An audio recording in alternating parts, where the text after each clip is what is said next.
उच्चासन भगवती जगदम्बा को प्रदान किया है। यस्यांके च विभाति, विभाति माने उनकी अंक में भगवती जगदम्बा पार्वती विशेष रूप में शोभायमान हो रही है।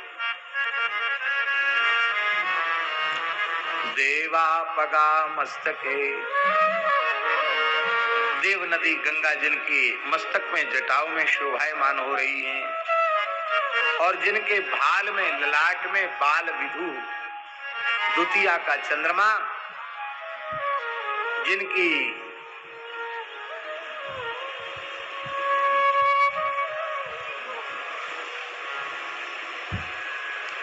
जाह्नवी फेन लेखेव यन मूर्धनि शशिन कला, क्या जाह्नवी फेन लेखेव यन मूर्धनि शशिन कला, जब जल विशेष रूप में ऊपर से नीचे गिरता है या उच्छलित होता है तो पानी के भी मथने से उसमें फेन उत्पन्न हो जाता है। तो ऐसे लगता है मानो गंगा जी जो उच्छलित हो रही हैं उनका श्वेत श्वेत फेन ही चंद्रमा की कला के रूप में भगवान शिव के जटाओं में सुशोभित हो रहा है। इसलिए किसी भी महीने के शुक्ल पक्ष की द्वितीया तिथि को चंद्र दर्शन किया जाता है। उस दिन चंद्रदर्शन का फल प्राप्त होता है। इसलिए जी में देखी कि वे जहां कहीं भी हो द्वितीया को चंद्र दर्शन जो है अपने यात्रा के समय में परिवर्तन करना पड़े तो कर देंगे, लेकिन पूरा प्रयास उनका रहता है कि द्वितीया का चंद्र दर्शन जरूर। और जब तक चंद्रोदय रहेगा तब तक एकांत में चंद्रमा को दुग्ध से अर्घ देना, श्वेत चंदन श्वेत पुष्प से पूजन करना, अक्षत से पूजन करना और उतनी देर तक मंत्र का जप करना मुक्ता माला पर, फिर साष्टांग प्रणाम करना। कहते बड़ा भारी महात्म्य है चंद्र दर्शन।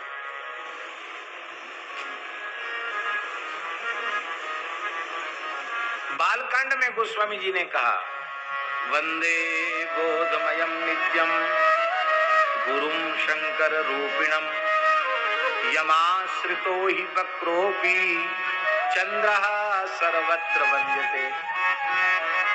टेढ़ा चंद्रमा है लेकिन उनके ललाट में सुशोभित होने के कारण वह वक्र चंद्रमा द्वितीया का चंद्रमा भी सबके द्वारा वंदनीय हो जाता है। भगवान जिसे स्वीकार कर लेते हैं वो वंदनीय हो जाता है। गले च गरलम, जिनके कंठ में गरल है,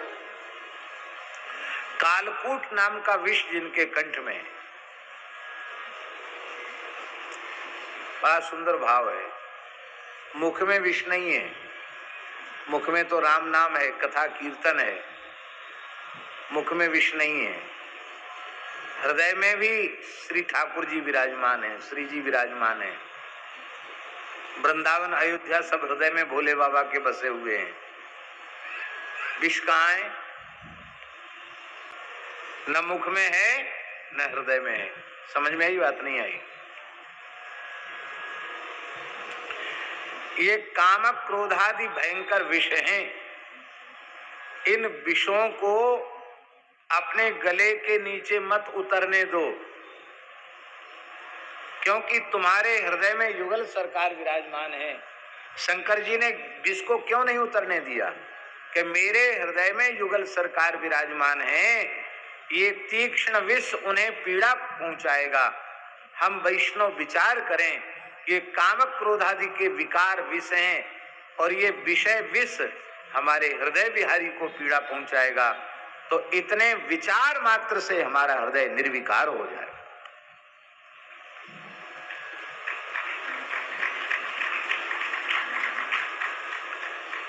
कंठ में भी रोक लिया, न मुख में आने दिया न हृदय में आने दिया,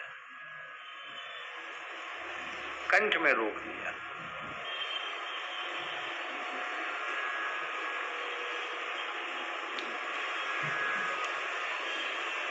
और उससे शंकर जी का कुछ अनिष्ट हुआ नहीं हुआ। ये साधोर विभूषणम, गले में जो नीला चिन्ह है वो भगवान शंकर के कंठ में ऐसे लगा मानो भगवान शिव ने कोई नील मणि अपने कंठ में धारण कर रखी हो। और भगवान का कुछ बिगड़ा तो नहीं, एक नाम और बढ़ गया, उनका नाम नीलकंठ हो गया। बोलो नीलकंठ भगवान की जय। ये कंठ में विश्व राम नाम की महिमा का द्योतक है। नाम प्रभाव जानि शिवनी को,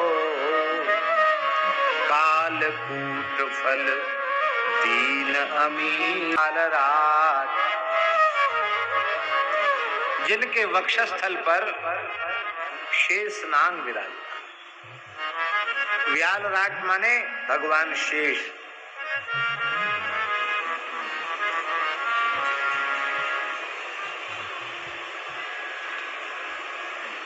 ये शेष भगवान क्यों विराजमान है?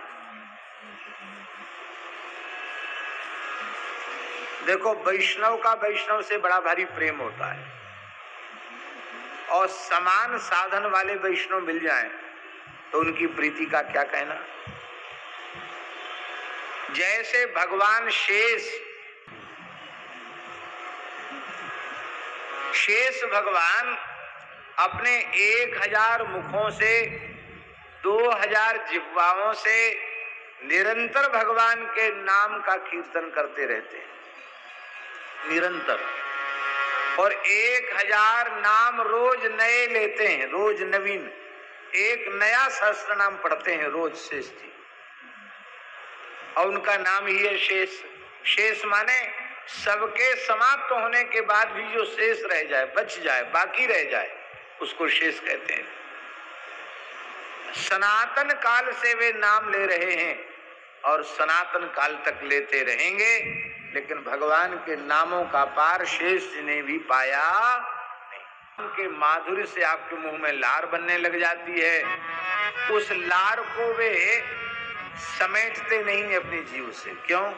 जब तक लार समेटेंगे तब तक नाम का एक अक्षर चूक जाएंगे, ये बहुत बड़ी हानि होगी, ये बहुत बड़ा घाटा होगा। इसलिए वे क्या करते हैं, वो तो लार बहती है तो बहने दो, नाम के एक अक्षर का, एक मात्रा का घाटा हो जाए, ये हम भागवत के पंचम स्कंध में लिखा है। वो उनके अधर से गिरी हुई लार एक अमृत कुंड के रूप में परिवर्तित हो